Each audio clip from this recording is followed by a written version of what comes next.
अस्सलाम वालेकुम my dear students, कैसे हैं आप लोग। अल्लाह ताला आप लोगों को खुश रखें। बेटा आज जो हमारा लेक्चर है ये 3 हिस्सों पर मुश्तमिल है। फर्स्ट में देखेंगे classification of organic compounds, second हिस्से में जाके देखेंगे bonding nature of some element, and last में हम स्टडी करेंगे बॉन्ड लाइन फार्मूला। तो फर्स्ट ऑफ ऑल देखते हैं ऑर्गेनिक कंपाउंड्स की क्लासिफिकेशन। ऑर्गेनिक कंपाउंड्स को बेटा हम मेजर 2 क्लासेस में क्या करते हैं, डिवाइड करते हैं। तो फर्स्ट आ जाती है ओपन चेन या एसाइक्लिक, या इसे हम क्या कहते हैं, एलिफैटिक भी कहते हैं। ये क्या कहलाते हैं, क्लोज चेन। ओपन चेन क्या होता है, देखो बेटा कार्बन कार्बन का जो क्या होगा, चेन होगा, उसके दोनों एंड फ्री होंगे। जैसे कोई चेन होता है, आप क्या करते हैं, चेन है गले के अंदर आप क्या करते हैं, डालते हैं, एक एंड इस हाथ में पकड़ा हुआ है, एक इधर है, इसके दोनों एंड क्या हैं, फ्री हैं। जो ही आप इसको गले में डाल के आप क्या लगा देते हैं, उसका लॉक लगा देते हैं, तो वो क्या बन जाता है, क्लोज चेन बन जाता है। यानी कि ऐसा चेन जिसके अंदर दोनों उसके एंड क्या है, फ्री है, वो क्या कहलाता है, ओपन चेन कहलाता है। अगर वो रिंग की सूरत में आ जाए तो उसे हम क्या कहते हैं, क्लोज चेन कहते हैं। तो पहले आप क्या करें, ओपन चेन को क्या कर लें, डिफाइन कर लें। The open chain, the compound contains open chain of carbon atom. और क्लोज चेन को कैसे डिफाइन करेंगे, organic compounds contain close chain or ring of atoms are called close chain. अब बेटा ये 2 तरह के हो सकते हैं, straight chain and branch chain. Straight chain क्या होगा, जैसे मैंने ये बनाया है, ऐसा लॉन्ग चेन होगा जिसके ऊपर कोई ब्रांच नहीं होगी, यानी कि ये क्या होगा, विदाउट ब्रांच होगा, विदाउट ब्रांचेस। और ये जो है ये ऐसा लॉन्ग चेन होगा जो विद क्या होगा, ब्रांचेस होगा। तो कैसे डिफाइन करेंगे स्ट्रेट चेन को, हम कहेंगे organic compound in which carbon atoms form a continuous chain with no branches are called straight chain organic compounds।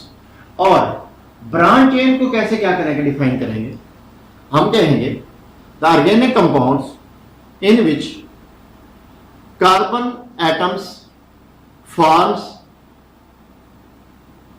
a continuous chain with branches are called branched chain organic compounds। उसके बाद ये जो open chain है ये बेटा 2 हिस्सों में क्या हो जाते हैं, डिवाइड हो जाए। कौन कौन से, saturated hydrocarbon and unsaturated. Saturated hydrocarbon क्या होंगी, जिसके ऊपर हम मजीद हाइड्रोजन क्या कर सकते हैं, ऐड नहीं कर सकते। The hydrocarbon at which no more hydrogen can be added, जिसके ऊपर मजीद हाइड्रोजन ऐड नहीं हो सकती। और अनसैचुरेटेड क्या होंगे, ऐसी हाइड्रोकार्बन होंगी जिसके अंदर हम मजीद हाइड्रोजन क्या कर सकते हैं, ऐड कर सकते हैं। इसी तरीके से इसको भी डिफाइन कर लें, the hydrocarbon at which more hydrogen can be added, जिसमें हम मजीद हाइड्रोजन क्या कर सकते हैं, ऐड कर सकते हैं। तो इसमें फर्स्ट जो कैटेगरी आ जाएगी सैचुरेटेड के अंदर, जब हम देखेंगे तो वो क्या आ जाएगी, अल्केन। अल्केन क्या होती है, वो कार्बन प्लस हाइड्रोजन और सारे के सारे उसके अंदर सिंगल बॉन्ड यानी कि क्या होते हैं, सिग्मा बॉन्ड होते हैं, उसे हम अल्केन कहते हैं। तो अल्केन को कैसे डिफाइन करते हैं, alkanes are composed of only carbon and hydrogen and contain single bond. उसके अंदर सारे के सारे क्या होते हैं, सिंगल बॉन्ड होते हैं। और जो अल्कीन्स है ये कार्बन प्लस हाइड्रोजन साथ में डबल बॉन्ड पे क्या होती है, मुश्तमिल होती है। इसके अंदर क्या मौजूद होगा, डबल बॉन्ड मौजूद होगा। तो अल्कीन्स को कैसे डिफाइन करेंगे, the hydrocarbon at which the hydrocarbon that contain 1 or more carbon carbon double bonds are called alkenes. और उसके बाद क्या आ जाती है, हमारे पास अल्काइंस आ जाती है। अल्काइंस क्या होती है, ये बेटा कार्बन हाइड्रोजन पर मुश्तमिल होती है, साथ में एट लीस्ट इसके अंदर एक कार्बन कार्बन का ट्रिपल बॉन्ड क्या होता है, मौजूद होता है। तो इसको भी साथ साथ डिफाइन करते चलेंगे। The hydrocarbon that contain one or more carbon carbon triple bond are called alkynes. अब हम आते हैं क्लोज चेन की तरफ। मैंने आपको डिफाइन कर दिया है कि ये क्या होते हैं, रिंग की सूरत में क्या होते हैं, मौजूद होते हैं। ये दो तरह के होते हैं, होमोसाइक्लिक एंड हेटेरोसाइक्लिक। होमोसाइक्लिक में क्या होगा कि सारे के सारा जो रिंग होगा वो कार्बन के एटमों पे क्या होगा, मुश्तमिल होगा। और हेटेरोसाइक्लिक क्या होंगे, कार्बन के साथ साथ कोई और एटम भी उसके अंदर है मौजूद होगा। तो इसको भी आप क्या करें, डिफाइन करें होमोसाइक्लिक को। The compound contain ring of carbon atoms, जिसमें कार्बन एटम का क्या होता है, रिंग मौजूद होता है। ठीक है। और हेटेरोसाइक्लिक को कैसे डिफाइन करेंगे, the compound which contain the ring of carbon carbon atoms along with few hetero atoms. अब वो हेटेरो एटम्स कौन कौन से हो सकते हैं, वो बेटा इसके अंदर नाइट्रोजन हो सकती है, ऑक्सीजन हो सकती है, सल्फर इसके साथ क्या कर सकती है, एग्जिस्ट कर सकती है। अब ये जो हेटेरोसाइक्लिक है, ये फिर दो कैटेगरीज में इसको हम डिवाइड कर देते हैं, एक एरोमेटिक और दूसरे क्या आ जाते हैं, नॉन एरोमेटिक। एरोमेटिक को हम बाद में जाके क्या कहेंगे, डिफाइन करेंगे। इसी तरीके से जो होमोसाइक्लिक है, इनको भी हम दो हिस्सों में डिवाइड करते हैं, एरोमेटिक जिसको हम बाद में डिफाइन करेंगे, और उसके बाद क्या होते हैं, एलिसाइक्लिक। एलिसाइक्लिक क्या होते हैं, जिसके अंदर कार्बन कार्बन का चेन मौजूद होता है और साथ में क्या होते हैं, सिंगल बॉन्ड क्या होते हैं, मौजूद होते हैं। और सॉरी, इसके अंदर क्या होते हैं, सिंगल बॉन्ड भी हो सकते हैं, डबल बॉन्ड भी हो सकते हैं, यानी कि ये सैचुरेटेड भी हो सकता है और अनसैचुरेटेड भी हो सकता है। तो कैसे डिफाइन करेंगे, those hydrocarbon in which all or some of the carbon atoms are arranged in a ring। उनमें से सारी की सारी या उनमें से कुछ रिंग की सूरत में क्या होंगी, मौजूद होंगी। अगर उस रिंग के अंदर डबल बॉन्ड मौजूद होगा तो उसे हम किसका नाम देंगे, अनसैचुरेटेड का। अगर क्या होगा, सारे के सारे सिंगल बॉन्ड होंगे तो उसे हम किसका नाम देंगे, सैचुरेटेड एलिसाइक्लिक कंपाउंड का क्या देंगे, नाम देंगे। और एरोमेटिक कंपाउंड को बेटा हम आगे जाके जब स्ट्रक्चर को क्या करेंगे, डिस्कस करेंगे, तो उस वक्त डिफाइन करेंगे। ठीक है। तो ये आपने क्या करना है, नोट कर लेना है, ये आपकी बुक के अंदर अवेलेबल है और इसको पढ़ लीजिएगा। और खास तौर पे इनकी डेफिनेशन और ये चीज दो इनकी क्या आनी चाहिए, आपको एग्जांपल भी आनी चाहिए। अब हम आते हैं bonding nature of some element की तरफ। देखो बेटा, जब कार्बन का एटम 4 बॉन्ड बना रहा हो, उसके ऊपर कोई चार्ज मौजूद नहीं होता, और जब वो 3 बॉन्ड बना रहा होगा उसके ऊपर +1 चार्ज हो। और जब कार्बन का एटम 3 बॉन्ड बना रहा हो और एक उसके ऊपर लोन पेयर ऑफ इलेक्ट्रॉन हो, उस वक्त उस पे -1 क्या होगा, चार्ज, नेगेटिव चार्ज मौजूद हो। इसी तरीके से नाइट्रोजन का एटम जब 3 बॉन्ड बना रहा हो और एक लोन पेयर ऑफ इलेक्ट्रॉन रखता हो तो उस पर कोई चार्ज नहीं होता। जब वो क्या कर रहा होगा, 4 बॉन्ड बना रहा होगा तो +1। जब वो 2 बॉन्ड बना रहा हो और 2 लोन पेयर ऑफ इलेक्ट्रॉन रखता हो तो उस पर क्या होगा, -1 चार्ज होगा। ऑक्सीजन के एटम की अगर बात करें, जब वो 2 बॉन्ड बना रहा होगा और उसके पास 2 लोन पेयर होंगे, उस वक्त वो न्यूट्रल होगा, उसके ऊपर कोई चार्ज मौजूद नहीं होगा। और जब वो क्या कर रहा होगा, 3 बॉन्ड बना रहा होगा, एक लोन पेयर होगा उसके पास, उस वक्त उस पर पॉजिटिव चार्ज होगा। और जब वो एक बॉन्ड बना रहा हो और 3 उसके पास क्या होंगे, लोन पेयर ऑफ इलेक्ट्रॉन, तो उस पर क्या होगा, -1 चार्ज होगा। हेलोजेंस है, फ्लोरीन, क्लोरीन, ब्रोमीन, जब वो एक बॉन्ड बना रही है और 3 लोन पेयर इलेक्ट्रॉन तो उसके पास मौजूद हो तो उस पर कोई चार्ज नहीं होता। जब वो क्या कर रही हो, 2 बॉन्ड बना रही हो और उसके पास 2 लोन पेयर इलेक्ट्रॉन हो तो उस पर क्या होगा, प्लस चार्ज होगा, +1। और जब उसके कोई बॉन्ड ना हो और उसके पास 4 पेयर ऑफ क्या हो, इलेक्ट्रॉन हो तो उस पर क्या होगा, -1 चार्ज होगा।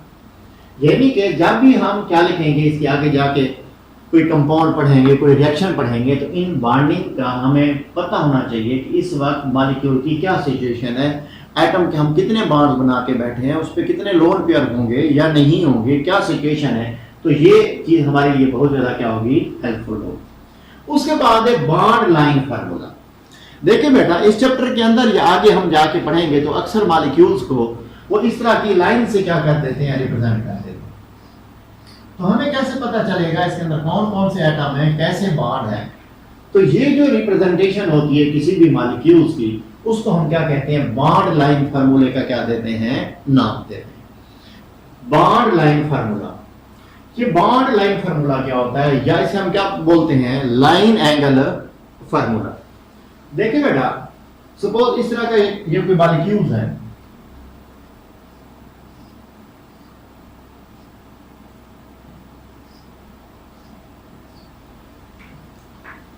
अगर इसकी मैं कार्बन के एटम, हाइड्रोजन के एटम शो करना चाहूं तो मुझे कैसे पता चलेगा इस मॉलिक्यूल के अंदर कहां कहां कार्बन मौजूद है, कहां पे हाइड्रोजन मौजूद है, क्या सिचुएशन है। बेटा, जहां से लाइन स्टार्ट होती है यहां पे हम अज्यूम करते हैं कि कार्बन मौजूद है। जहां पे लाइंस आके आपस में मिलती हैं, ज्वाइन करती हैं, तो यहां पे भी कार्बन का एटम समझा जाएगा। यहां पे भी क्या होगा, कार्बन का एटम समझा जाएगा। यहां पे भी कार्बन, यहां पे लाइन एंड हो रही है तो यहां पे क्या होगा, कार्बन का एटम होगा। यहां पे ये लाइन क्रॉस कर रही है तो यहां पे भी क्या होगा, कार्बन का एटम होगा। यहां पे लाइन एंड हो रही है तो यहां पे भी कार्बन का एटम, ये भी कार्बन का एटम, ये भी क्या होगा, कार्बन का एटम होगा। अब हमें पता है कि कार्बन क्या करती है, डबल बॉन्ड, अपना 4 बॉन्ड बनाती है। तो इसका मतलब है एक बॉन्ड है तो हम एज्यूम करेंगे कि इसके ऊपर हाइड्रोजन मौजूद है, और कितनी मौजूद है, 3 हाइड्रोजन मौजूद है। यानी कि इसकी मैं स्ट्रक्चर लिखना चाहूं तो क्या लिखूंगा, CH3, ये आ जाएगा। अब यहाँ पे क्या है, ये कार्बन बन रहा था, 2 लाइन जो है आप आपस में आके क्या कर रही थी, ज्वाइन कर रही थी, तो यहाँ पे भी क्या होगी, कार्बन मौजूद होगी। एक बॉन्ड ये, एक बॉन्ड ये, तो कितनी हाइड्रोजन हो जाएंगी, इस पे 2 हाइड्रोजन हो जाएंगी।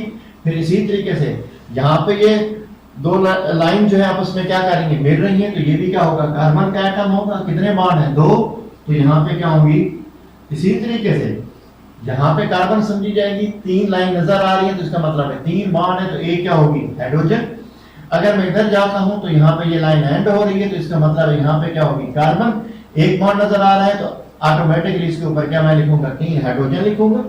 अगर इस मॉलिक्यूल को मैं इधर जाता हूं तो ये क्या होगी, कार्बन। कार्बन के 4 बॉन्ड नजर आ रहे हैं, मजीद हाइड्रोजन बनाने की जरूरत नहीं है।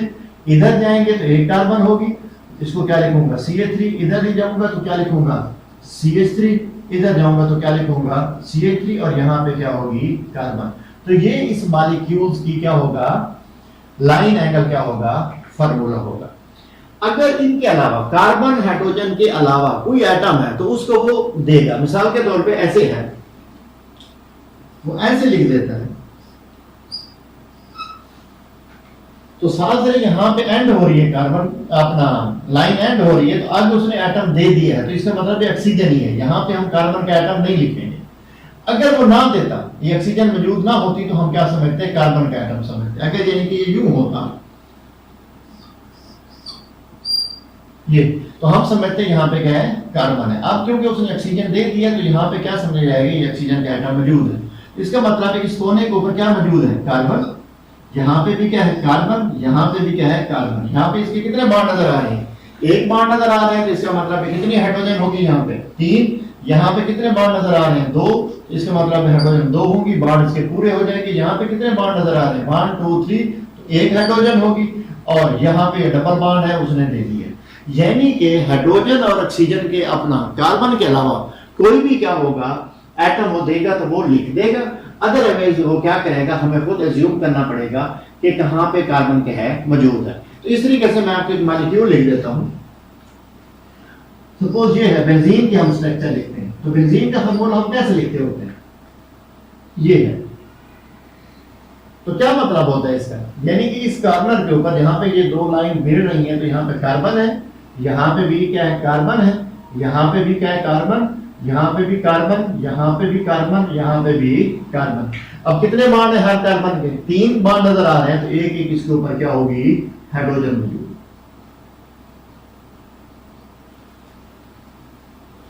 दूसरे इस तरह के मॉलिक्यूल्स जो हैं वो आपको उसने बॉन्ड लाइन फार्मूले से क्या कर दी है, रिप्रेजेंट कर दी हैं, दे दी हैं। तो आपने अगर उसकी ये स्ट्रक्चर बनानी होगी तो किस तरीके से बनानी है ये आपको आनी चाहिए। मैं आपको कुछ मॉलिक्यूल्स लिख देता हूं, तो ये आपने क्या करके आना है, स्ट्रक्चर इनकी क्या करके आनी है, बना के आनी है। जी बेटा, ये मैंने कुछ फार्मूले लिख दिए हैं, ये उनकी क्या है, बॉन्ड लाइन स्ट्रक्चर है। आपने बताना है कि कार्बन का एटम कहाँ पे मौजूद है, हाइड्रोजन कितनी मौजूद है, यानी कि आपने इस तरह का इनका क्या बनाना है, स्ट्रक्चर फार्मूला बनाना है। ये कल मैं आप लोगों से क्या करूंगा, पूछूंगा। ओके बेटा, कल मिलते हैं, कल मिलेंगे इंशाल्लाह ताला न्यू लेक्चर के साथ। खुदा।